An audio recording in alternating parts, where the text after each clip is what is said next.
महाराष्ट्र की एक 3 बच्चों की मां का 25 साल के युवक पर आया दिल। रतनगढ़ में रह रहे लिव इन में महाराष्ट्र की एक 3 बच्चों की मां का 25 साल के एक युवक पर दिल आ गया और अब वह रतनगढ़ में युवक के साथ लिव इन रिलेशन में रह रही है।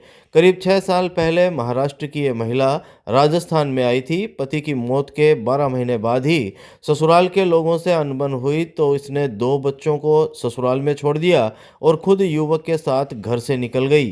तीसरे लड़के को वह अपने साथ ले आई। रतनगढ़ में रह रहे इन दोनों को जब धमकी मिली तो वह चूरू एसपी दफ्तर पहुंचे। एसपी दफ्तर में महाराष्ट्र के छिंछोली गांव की 27 वर्षीय माया ने बताया कि 6 साल पहले उसने हनुमानगढ़ जिले के देवासर गांव के एक व्यक्ति से शादी की थी। शादी के बाद उसके पति से उसे 3 बच्चे हुए। करीब 1 साल पहले उसके पति की मृत्यु हो गई। इसके बाद से ही वह अपने पति के गांव देवासर में अपने तीनों संतानों के साथ रह रही थी। माया ने बताया कि 6 महीने पहले एक शादी में उसकी मुलाकात गांव कानसर के पवन कुमार से हुई। दोनों में जान पहचान हुई तो वह मोबाइल पर बातें भी करने लगे।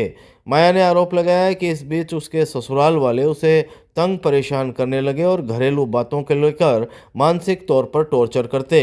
उसने इस बारे में सारी बात 25 वर्षीय पवन कुमार को बताई और उसके साथ रहने की इच्छा भी जाहिर कर दी। पवन कुमार भी यही चाहता था और उसने भी इस संबंध में अपनी मंजूरी दे दी।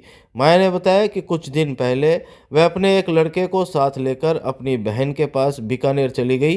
बीकानेर से जब वह ससुराल आ रही थी तो उसने बस में ही ससुराल वालों को फ़ोन किया, लेकिन उन्होंने पहले तो फ़ोन ही नहीं उठाया और फिर उससे बात की तो झगड़ा करने लगे, जिससे उसने ये सोच लिया कि अब वह ससुराल नहीं जाएगी। उसने पवन कुमार को फ़ोन करके सारी बात बताई और उसके साथ रतनगढ़ पवन कुमार की बहन के घर आ गए।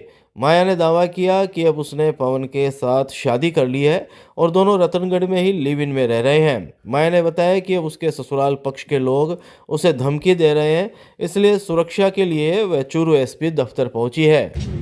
मैं महाराष्ट्र की हूँ। यहाँ पे देवासर में शादी हुई थी मेरी। फिर मेरे एक हस्बैंड की डेट हो गई। फिर एक घर का मैंने परेशान करने लग गया। फिर मैं मेरी बहन करने गई कई दिन। फिर भी मैं 500 आवे जन बात आई गई हमारे ननद और मैं फ़ोन करा बेचक्या को नहीं। फिर जिस दिन मैं बस में बैठी जिस दिन बेचक्यो फिर के आटे को नहीं आनो जन मैं बेके दिन आटे को नहीं आनो जन मैं आगे सके बात करती। फिर माँ में मिलिया। फिर मैं आने मेरी बात बताई। फिर मैंने कहो कि कोई बात नहीं आप रहे वो कुछ ऐसा की। फिर मैंने आ घर का बात कहने कि मारे कन को नहीं आना जब मैं आमन में चली कि मैं हार सके ब्याह करने। फिर भी मारे सासरा फ़ोन कर धमकी देने लग रहा है कि मैं अटे आज से बटे थे वो नहीं बटे मैं आज से यार मार से था नहीं बे मारे भाई यार नहीं बन ही फ़ोन करो मैं ननद कने रो नहीं बन ही फ़ोन करो कि मैं बटे आवा के थाने बन दोनों ने मार से यार। उसके बाद बात करते रहे। फिर मैं मेरी बहन कने गई बीकानेर। फिर मैं बीकानेर 5-10 दिन रही बेटे। फिर भी मैं गांव 500 आ गई मेरे ससुराल में पहले वाली। तब वो मैंने फ़ोन किया पहले दिन भी उनको। फिर उन्होंने उठाया नहीं किसी ने।